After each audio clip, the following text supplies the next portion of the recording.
Olá, hoje a gente vai mergulhar num tema bem complexo, né? Aquele ponto onde a visão espírita e a psiquiatria se encontram, ou às vezes não, para entender transtornos mentais.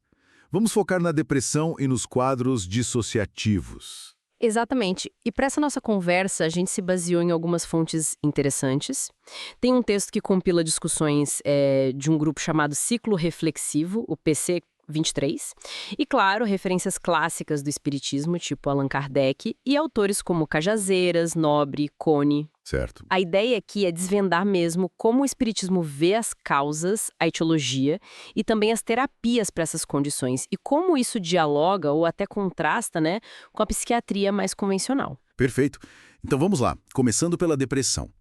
As fontes que você mencionou, elas sugerem uma ligação forte com a tal da obsessão espiritual. O que seria isso exatamente nessa visão? Olha, segundo essa perspectiva espírita, a obsessão que é entendida como uma influência espiritual de fora, sabe, persistente e negativa, ela não seria a única causa da depressão, Ah, entendi. mas poderia funcionar como um gatilho ou então um fator que piora um quadro que já existe. Autores como Cajazeiras e Terra, que são citados, exploram bastante essa conexão. E ligam isso aqui. Frequentemente a questões kármicas, ou seja, aqueles débitos, aprendizados que a pessoa traria de vidas passadas, né? Entendi. E isso muda o tratamento, imagino. Qual seria a implicação terapêutica disso? Muda sim. A implicação mais direta é que um tratamento focado só no biológico ou só no psicológico talvez ficasse incompleto, sabe? O Nobre, por exemplo, ele argumenta que seria preciso incluir a terapêutica espírita, Que seria a desobsessão. mais ampla, mais integrada mesmo. Interessante. Mas e a psiquiatria tradicional? Como ela entra nessa história? As fontes parecem mostrar alguma tensão aí, né? Sim, existe uma certa crítica. No texto do ciclo reflexivo, o PC23, alguns participantes, como um chamado Netuno, percebem a psiquiatria às vezes muito focada no materialismo, sabe? E na farmacoterapia. Apontam que talvez se negligencia a singularidade de cada caso de depressão. Mencionam até dados, citando Sadok e Ruiz, sobre índices que eles consideram baixos de recuperação total e a alta cronicidade da depressão com os tratamentos atuais. Mas essa crítica é para toda a psiquiatria ou tem nuances? Tem nuance, sim. O material reconhece que existem psiquiatras abertos a pensar na dimensão espiritual. Citam até o Koenig como exemplo. Ah, bom. A defesa principal vinda desse Netuno é por um tratamento que seja assim realmente plural, que abrace o biológico, o psicológico, o psicossocial e também o espiritual. Tratar o ser humano como um todo, né? Faz todo sentido buscar essa integração. Agora, dentro do próprio movimento espírita, as fontes trazem algum alerta? Alguma discussão interna sobre isso? Trazem, e são pontos bem importantes. O texto alerta para o risco de interpretar a lei de causa e efeito de um jeito muito simplista. Como assim? Tipo, acabar culpando o paciente, sabe? Como se a depressão fosse só um castigo, uma punição. A visão que o ciclo reflexivo defende, ali atribuída a Vênus, rejeita isso. Diz que é um processo de correção, de aprendizado, não de castigo. Entendi, uma visão mais construtiva. Que às vezes, por um certo extremismo, desvalorizam a ciência, a medicina, a psicologia. E isso, claro, prejudica muito um tratamento integral. E a questão do diálogo entre as áreas, profissionais de saúde, líderes espirituais. É super enfatizada. Participantes como Marte e Júpiter destacam como é fundamental respeitar a religiosidade de cada um e como precisa ter comunicação aberta, respeitosa entre todo mundo envolvido no cuidado. Ok. Mudando um pouquinho o foco agora. E os transtornos dissociativos? São igualmente complexos, né? Como a ótica espírita enxerga esses quadros? Pois é. Aqui também a visão espírita adiciona uma camada a mais de análise.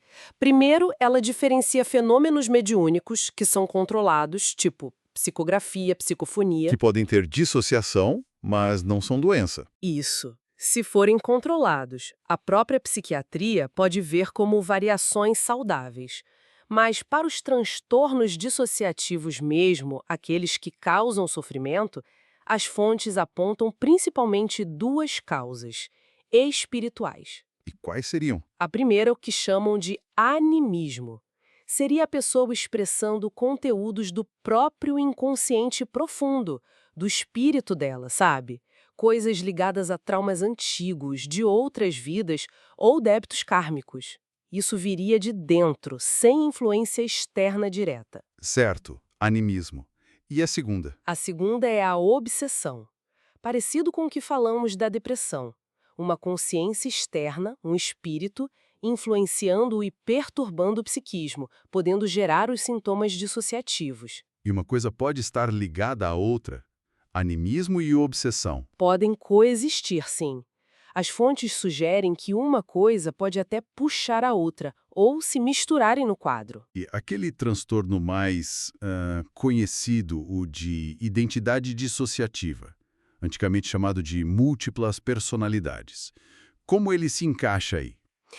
Esse quadro, na visão espírita, muitas vezes é interpretado como subjugação. Subjugação. Seria uma forma de obsessão bem intensa, onde um ou mais espíritos conseguiriam, assumir o controle temporário do corpo, da fala da pessoa. O caso famoso da Síbil é até mencionado como um exemplo que poderia ser visto assim. Nossa! E a dificuldade que a própria psiquiatria às vezes relata para tratar a dissociação de forma eficaz, especialmente com remédios, né? Para essa visão espírita, isso pode ser um sinal da importância dessa componente espiritual nesses transtornos. Tudo isso que a gente está conversando aponta para uma visão bem integral do ser humano, né? Totalmente. A doutrina espírita vê o ser humano como uma unidade. Espírito, que é a essência imortal, perispírito, um corpo semimaterial que faz a ponte, e o corpo físico. A doença mental, para essa visão, começa lá no espírito. E por isso a defesa do tratamento integrado. Exatamente. Um tratamento que una o espiritual com práticas como a desobsessão, a fluidoterapia, que é a aplicação de energias, e a evangelioterapia, que é a reflexão moral, com os tratamentos convencionais, o psiquiátrico e o psicológico. O espiritual não é visto só como um complemento, mas como fundamental. E tem alguma ponte com linhas da psicologia mais conhecidas? Tem sim. As fontes veem paralelos, por exemplo, com conceitos do Jung, da psicologia analítica, como o self, o processo de individuação, e também com a psicologia transpessoal, que já explora mais abertamente a consciência, a espiritualidade. Interessante. Até mesmo a diferença na resposta aos remédios, sabe? Porque um funciona para um e não para outro. Nessa ótica, isso pode ter a ver com a programação espiritual de cada um, com a lei de causa e efeito atuando. Bom, então, para a gente amarrar nossa conversa, a gente explorou como a perspectiva espírita, com base nessas fontes, entende a depressão e a dissociação. Falamos de obsessão espiritual, karma, animismo, subjugação. Isso. E vimos também a crítica a uma visão só materialista da psiquiatria, né? E o apelo forte por uma abordagem terapêutica que inclua a dimensão espiritual. Exato. E sempre, claro, respeitando a autonomia, a crença de cada pessoa e buscando o diálogo, a integração, nunca a exclusão. Perfeito. Fica então talvez uma reflexão final para o pessoal que nos ouve. Se a própria psiquiatria reconhece o quão complexas são essas condições e como as respostas aos tratamentos variam tanto, que potencial, seja de cura ou de compreensão, a gente pode estar deixando de lado ao não investigar de forma mais sistemática, mais aberta, essas dimensões espirituais da existência humana. Dimensões que cosmovisões como a espírita propõem há tanto tempo